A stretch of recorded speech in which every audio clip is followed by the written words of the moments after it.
এই ছেলে দুনিয়াতে আসার সময়, ওই ছেলে দুনিয়াতে যেই দিন আসবে এই দিন আকাশে চাঁদ উঠবে না, ওই দিন চাঁদ উঠার কথা কিন্তু চাঁদ উঠবে না, কিন্তু পৃথিবীর কেউ চাঁদ দেখবে না। আপনার বরফে আব্দুল কাদের জিলানী উনি পেট মোবারকে থাকিয়া চাঁদ দেখিয়া দুনিয়াতে আসার সময় রোজা রাখবে। দেখছেন কেমন ব্যবধান? দুনিয়াতে আসার সময় কি রাখছে? রোজা রাখছে। এই জন্য আপনার ছেলের মুখে কোনো খাবার দিলে খাই না। আমি একটা অনেক পুরান একটা প্রেমের কথা বলবো, আপনাদের কষ্ট হবে। আব্দুল কাদের জিলানী রাস্তা দিয়ে হেঁটে যাচ্ছেন, এক লোক নদীর পারে বসে একটা মহিলা চোখের পানি ফালায় কান্দে।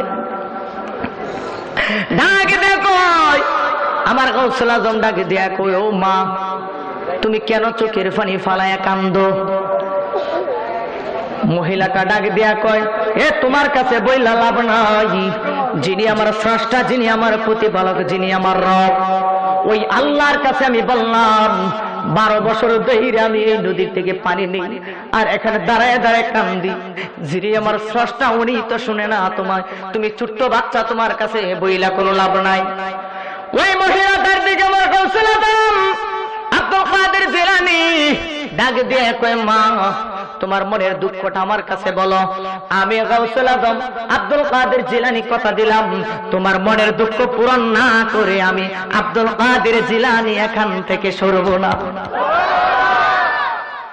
গাউসুল আজম ডাকে দিয়ে কয়, এ মা বলো। মহিলাটা কয়, না না, আমার জীবনটাই নদীর পারে দাঁড়ায়া কাঁদিয়া কাঁদিয়া জীবনটাকে শেষ করে দিব। এ যুবক, এইবার মনটাকে তুমি নরম করে দাও। ডাকে দিয়া কয়, ও গো, ও গো আব্দুল কাদের জিলানী, আপনি কি বলেন?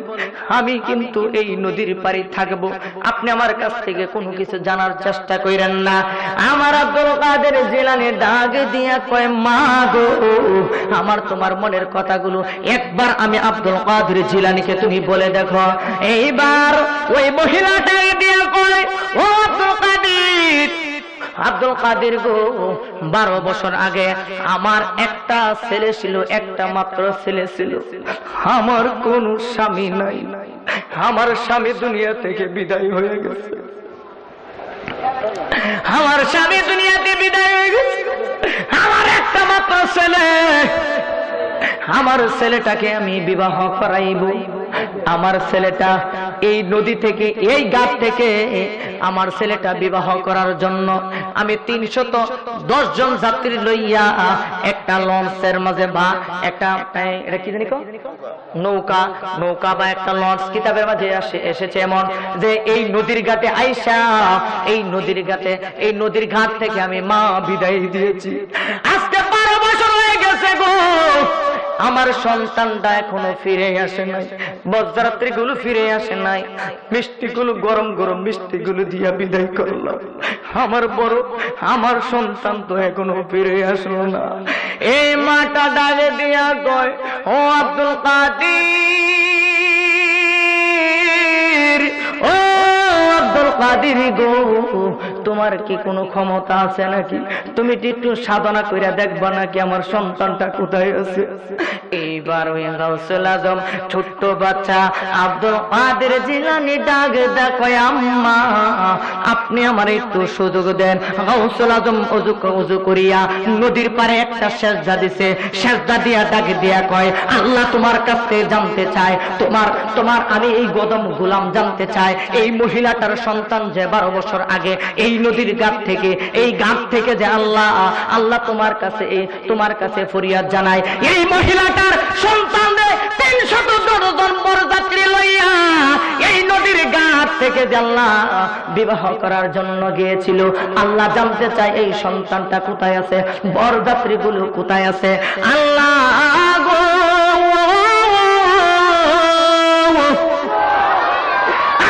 তোমার কাছে জানতে চাই, মিষ্টিগুলো কোথায় গেল, ছেলেটা কোথায় গেল, বউটা কোথায় গেল। এইবার আল্লাহ ডাকে দিয়া কয়, আব্দুল কাদের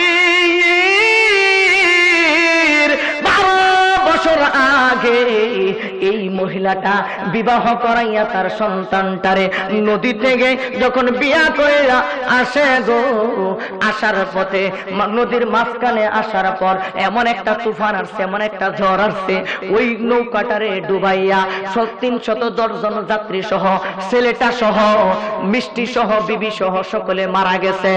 আব্দুল কাদের আমার গাউসুল আজম চোখের পানি ফালে কান্দা ডাকে দিয়া কয়, মা গো তোমার সন্তান তো মারা গেছে, তোমার সন্তান তো দুনিয়াতে নাই। এইবার মহিলাটা সন্তান বিদায় হয়ে গেছে কথাটা শুনিয়া ডাক দিয়া কয়, কেন আপনি আমাকে বললেন, কেনই বা আমার মনের কথাগুলো জানতে চাইলেন?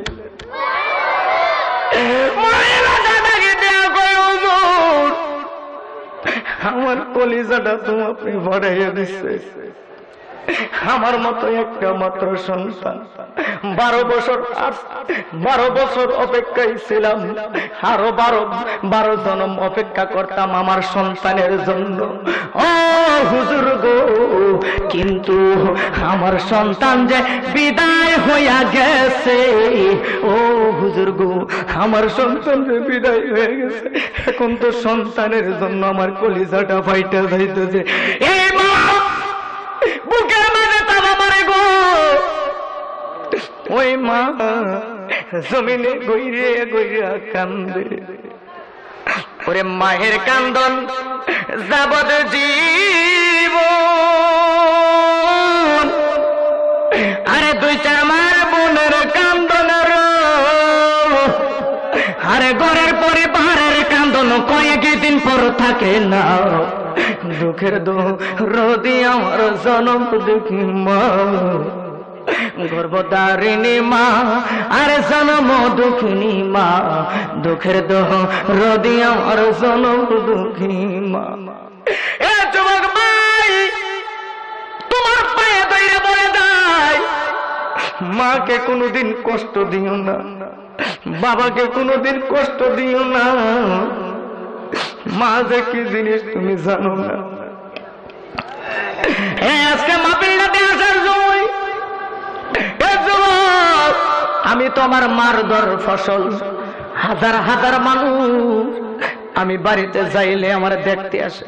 আমার মারে কয়, ও মা গো, তুমি এই সন্তান কেমনে তোমার গর্ভে ধরলা?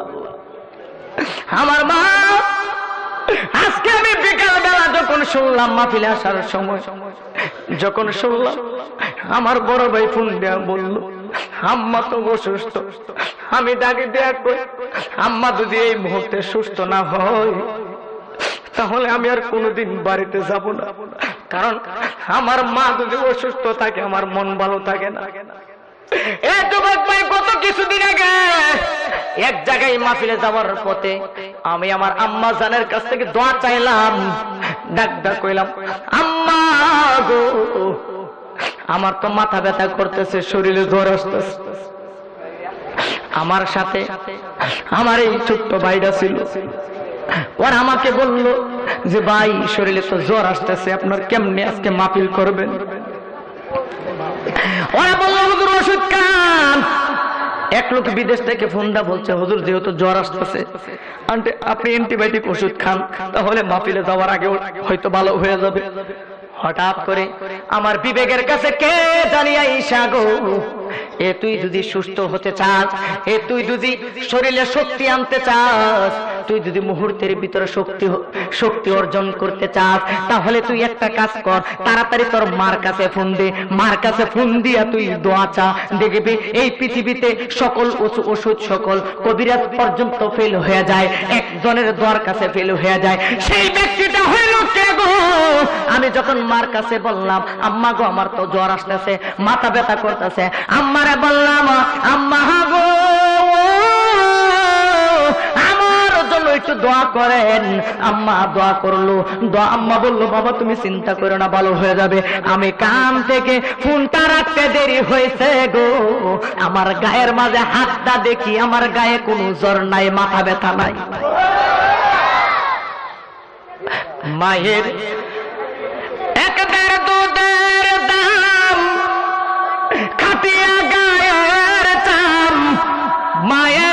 একদার দুধের দাম গো, মায়ের একদার দুধের দাম, কাটিয়া গায়ের চাম, বাবুজ বানাইল ঋণের সুদ হবে না।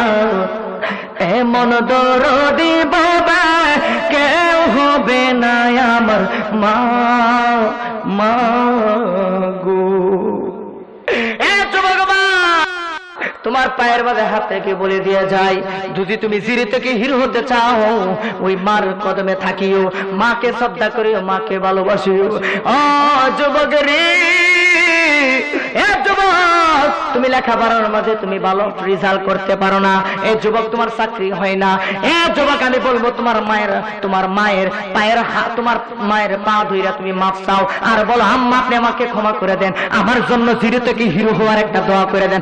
আল্লাহর জাতের কসম খায় বলি, আল্লাহর হাবিব সাল্লাল্লাহু আলাইহি সাল্লাম ডাকে দেয়া কয়, এ পৃথিবীবাসীরা রে, এই আল্লাহর জগৎ থেকে, এই জগৎ থেকে একটা ব্যক্তির দোয়া আল্লাহ 70,000 পদরা ছিদ্র করে আল্লাহর দরবারে ডাইরেক্ট দোয়া কবুল হয়ে যায়। এই ব্যক্তিটা কেউ নয়, এই ব্যক্তিটা হইল তোমার জনম দুঃখীর মা।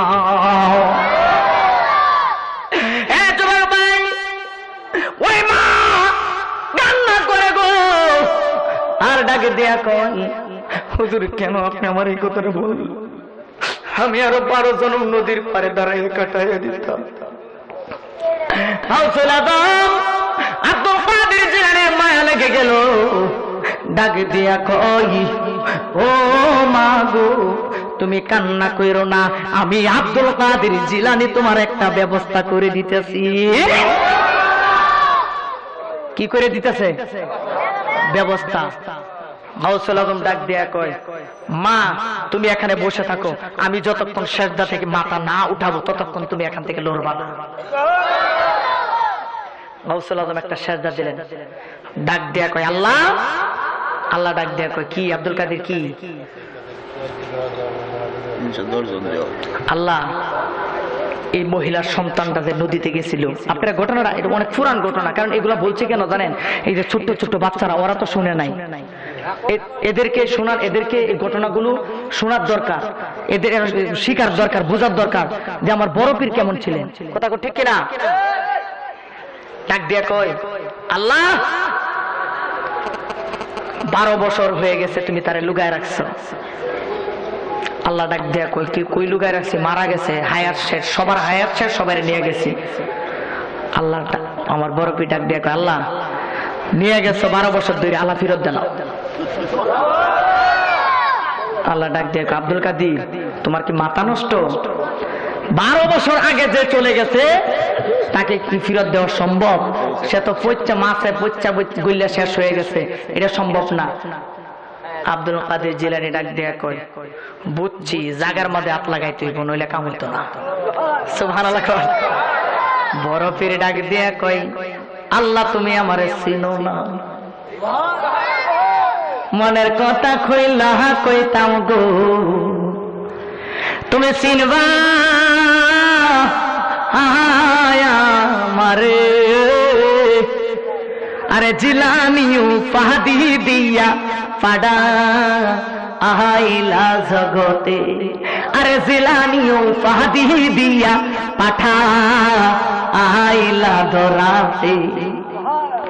এইবার তোমায় বলবো হই আমি গো, ও গো আল্লাহ ফিরো ও দিবানি গো, নইলে কিন্তু উচিত কথা কইয়া আদিবু গো। আল্লাহ ডাক দেয়া কয়, আব্দুল কাদের, ও আব্দুল কাদের কি উচিত কথা কইয়া দিবা?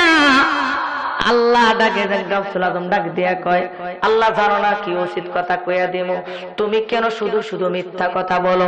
কোরআনে কেন বললা মিনহা খালাকনাকুম ওয়া ফিহা নুঈদুকুম ওয়া মিনহা নুখরিজুকুম তারাতান উখরা। আল্লাহ যেখান থেকে তুমি মানুষ সৃষ্টি করলা, আবার মানুষের মউত দিবা, এই মউত থেকে মানুষদেরকে দাফন করাইব, আবার ওই মাটির থেকে তুমি ওই মাটির থেকে আবার তুমি জীবিত করবা, আবার এই জীবিত কইরা আবার তুমি হাসরের মাঠে নিবা।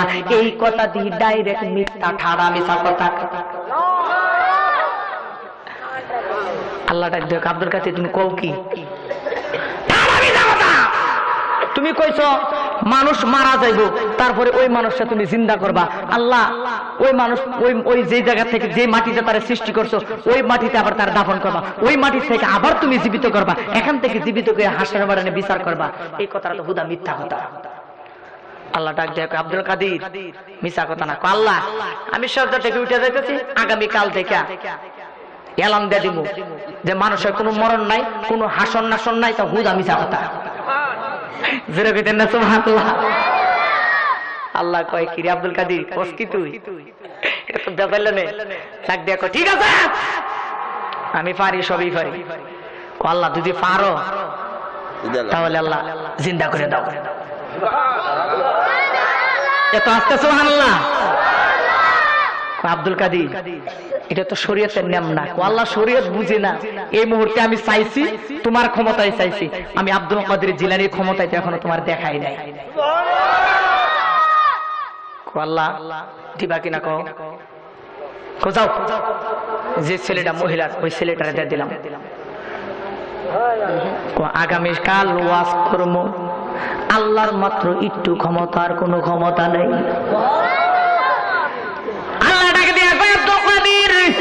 তুমি বলো কি যেই ছেলেটা মারা গেছে সেই ছেলেটারে আমি জীবিত করে দেয়া দিলাম মহিলার জন্য। আব্দুল কাদের জিলানী ডাকে দিয়া কয় আল্লাহ প্রথম চাইছিলাম দিলা না, প্রথম তুমি কেন না করলা? প্রথম যদি দিয়া দিতা তাহলে আর চাইতাম না। এখন 300 যাত্রী সহ নৌকা সহ বৃষ্টি সহ বউ সহ ফিরত দিতে হবে, জীবন আছে রে। আল্লাহ ডাকে দিয়া কয় আব্দুল কাদের জিলানী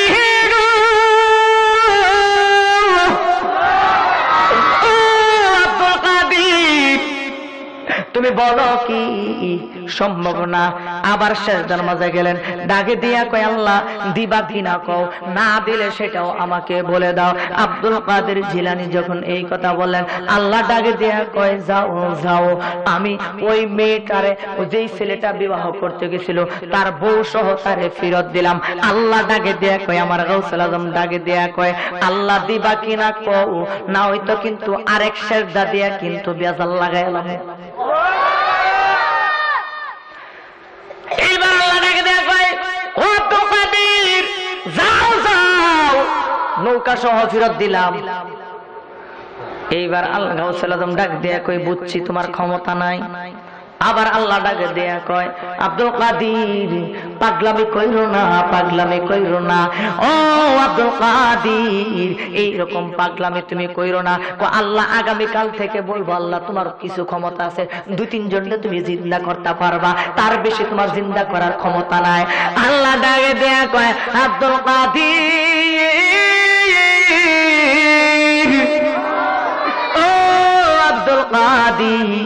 তুমি কি বলতে চাও? আমার গাউসুল আজম আব্দুল কাদের জিলানী ডাকে দিয়া কয় আল্লাহ এই মুহূর্তে আমি আঙ্গুল দা ইশারা দিলাম, আমার আঙ্গুলে ইশারায় 310 জন যাত্রী সহ বিবি সহ ফিরত চায়। এইবার নৌকা আসলেন, যাত্রীও ফিরত আসলেন। নৌকার মাঝে তাকায়া দেখে আমার গাউসুল আজম সব যাত্রী আসলেন, কিন্তু ওই ছেলেটাও আসলেন, ওই মেয়েটাও আসলেন, কিন্তু গাউসুল আজম তাকায়া দেখে গো নৌকার মাঝে যায় গরম গরম মিষ্টি নিয়েছেন, ওই মিষ্টি গুলো ফিরত আসলো না। ডাক দেয়া কয় আল্লাহ মিষ্টি কই? আরে মিষ্টি লাগে না, মিষ্টি কেটে কইতে দিব, মিষ্টি কেটে রুহ আছে নাকি? আল্লাহ এত বুঝি না, যেমন আছেন যেমন তরতাজা আছেন, যেমন মিষ্টি আছেন এমন মিষ্টি ফিরত দিতে হবে। আল্লাহ ডাক দেয়া কয় ফেরেশতারা জান্নাত থেকে কিছু ঠিক এমন যেমন ছিল এমন কিছু মিষ্টি আমার গাউসুল আজমের হাতে দিয়া